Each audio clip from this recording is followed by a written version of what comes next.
with us are Rob Baril and Ed Hawthorne. Rob is the president of the New England president of SEIU 1199, and Ed is the Connecticut AFL-CIO president. Labor is having a moment in the sun here, is a revival, and it's a wonderful, wonderful thing. SEIU1199ne.org and ctaflcio.org are the websites. And Rob and Ed, welcome to the program. Let me start with you, Rob. Tell us about what's going on with 1,700 striking workers for long-term caregivers.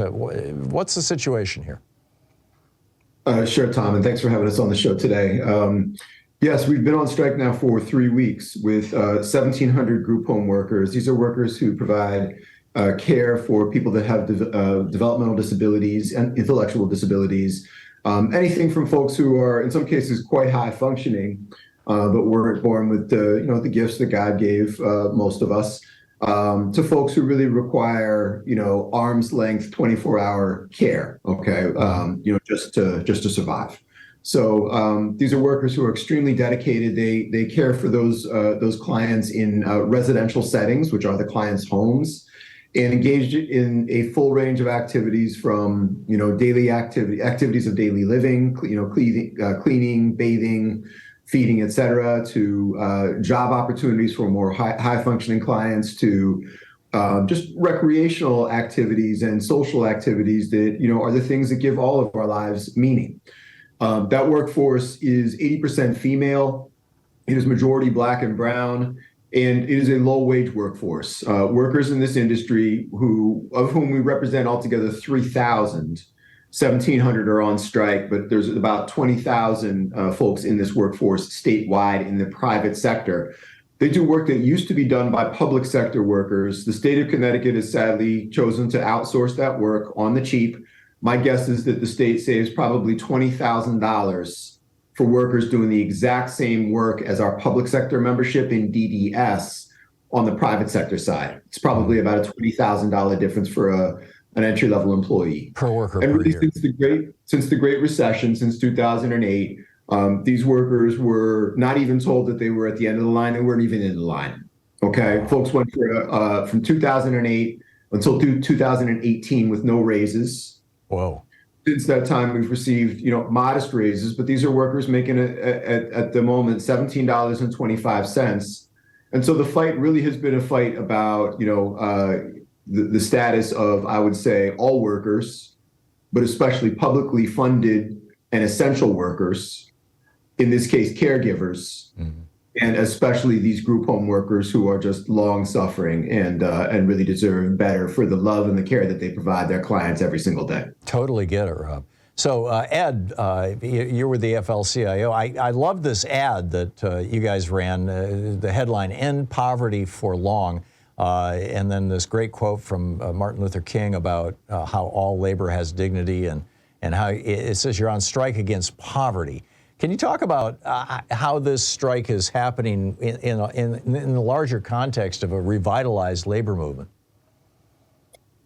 I mean, this strike is really worker-based, and it's one of the stranger, it's probably the only strike that I've ever seen, and very unusual that an employer agrees with the union that the wages are too low.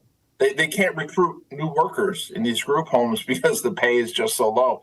It's how bad the situation has become in Connecticut. And the sad thing is, it doesn't have to be that way.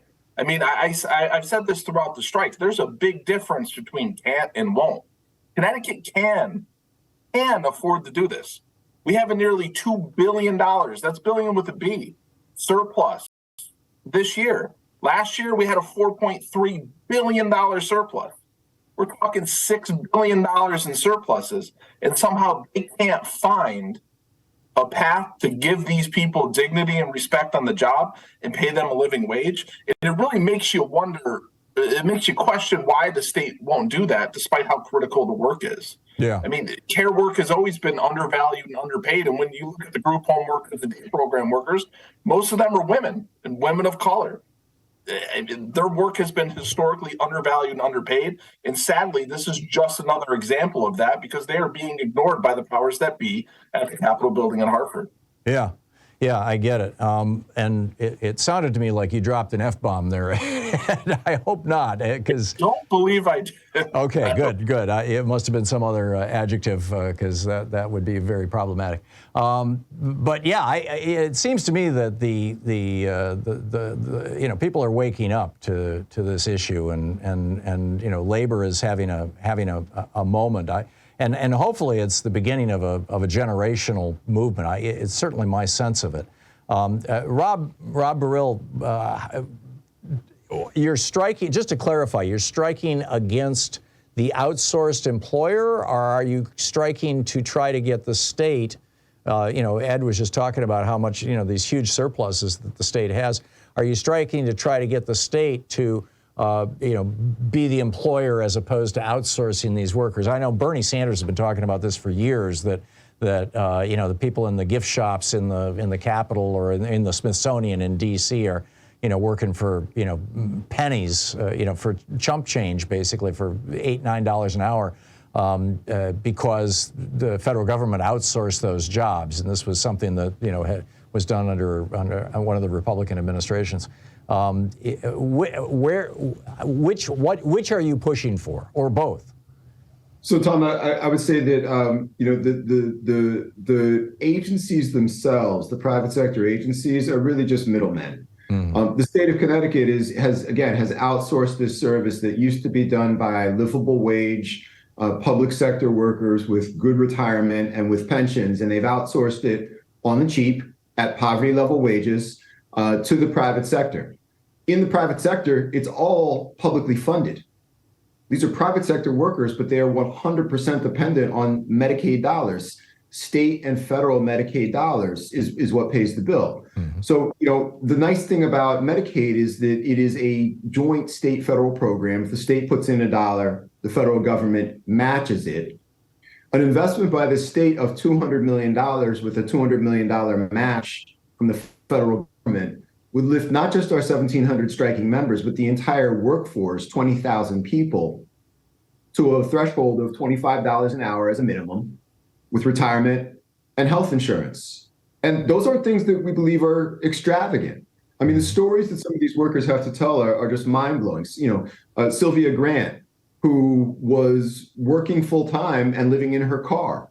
Yvonne Dimmitt, 38 years of experience, not making $20 an hour at either of her two union jobs and on strike at both of them. Millie Koch, 67 years old, 20-year employee at the Oak Hill School, working 7 days a week to provide for her family. And, there's a million different stories that we could tell that highlight the many, many challenges that people, who are working poor have to deal with, whether it's the rising cost of, rents and general housing costs, to how you figure out to keep yourself healthy when you're working 80 hours a week. It's one thing to do that when you're 25. We've got members who are in their 50s and 60s that are working 80-hour weeks on the regular. So all of these are questions which we are raising, not just as part of a fight to increase the wages and benefits of these workers, but really to have a discussion as a state about what our budget's for. We believe that the state of Connecticut, that all states, have an affirmative responsibility to lift people up out of poverty. And after 15 years of austerity budgets, where we heard we don't have the money, as Ed talked about, we don't have it, there was always a lot of myth to that. Of course, there are people in Connecticut, as 1, 2, or 3, depending on the index you look at, wealthiest state in the country. There's plenty of wealth. We just decided not to tax it. Well, now you don't even have to raise taxes to be able to lift people up. You can just rely upon some of the surpluses, which, to his credit, our governor has generated by being quite disciplined. We might argue that there were times where you should have done some more spending, but this is a time where, again, with billions of dollars in surplus, if we're not going to move publicly funded workers out of poverty, when are we going to do it? Right. That's the question that we're all trying to figure out. And look, we don't see this as we're not measuring, I think, this fight as a union in terms of losses and victories. We see ourselves as part of a movement to really lift up the working poor and to lift up the concept of quality public services performed by well-paid workers and the rights of all workers more broadly. Right. And that's going to be true whether we're talking about the wages and benefits that people should receive at work. We're also going to be talking about the ability to live in affordable houses and making sure that we have a state's housing policy that moves in that direction, making sure that we're trying to open up things like medical insurance to all. We're part of a coalition which is fighting for health insurance, the state's Medicaid program for undocumented folks. $3 million in a $25 billion budget would have closed a hole that would have given those undocumented kids ages 15 to 18 medical coverage. Wow. We know that that's life-saving in some cases. Yeah. We should not have to be fighting over things that just really should be the basics of what somebody in a country as wealthy as ours is having to fight over. Yeah, amen. We're talking with Rob Baril, the president of SEIU in New England, 1199, and Ed Hawthorne, who is the president of the Connecticut AFL-CIO. Ed, we have about a minute and a half left before we're going to hit a hard break that I can't stop here. Over the weekend, Louise and I were in a tourist town here in Oregon and went into a kind of 7-Eleven type store. And I paid with my credit card, and the guy flips the thing around and it says, look at the screen, and it asked me whether I wanted to give a 15, 20, or 25% tip to the guy who just, sold me stuff over the counter. And I looked into this, and it turns out that employers around the country are starting to do this because if a worker is tipped, they can be paid $3 or $4 an hour instead of minimum wage. It's like employers are constantly trying to find ways to screw their workers. Where do you see the major battles going on in terms of expanding unionization and workers' rights in the United States? In about a minute here, a little less than a minute, if you can answer. We're fighting that battle over the tipped wage here in Connecticut. We just had a press conference with the governor where he was praising, his leadership and the leadership of our General Assembly and raising the minimum wage to $15 an hour as of the first of this month. And what they failed to mention in that was that the tipped wage has not been indexed to the minimum wage and remains a sub-minimum. And we introduced a bill this session to get rid of the sub-minimum wage because these workers deserve to be paid just as everyone else. All work deserves to be compensated. Yeah. And the argument is that the people will stop tipping, and that's just not the case. There's 7 states now that don't have a sub-minimum wage for tip workers, and they have a higher tip ratio than Connecticut.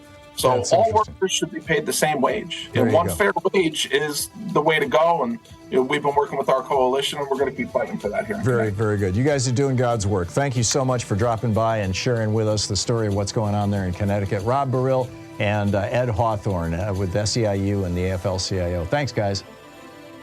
Thanks, Tom. Great talking with you. Great meeting you. We'll be right back. Thank you. You're listening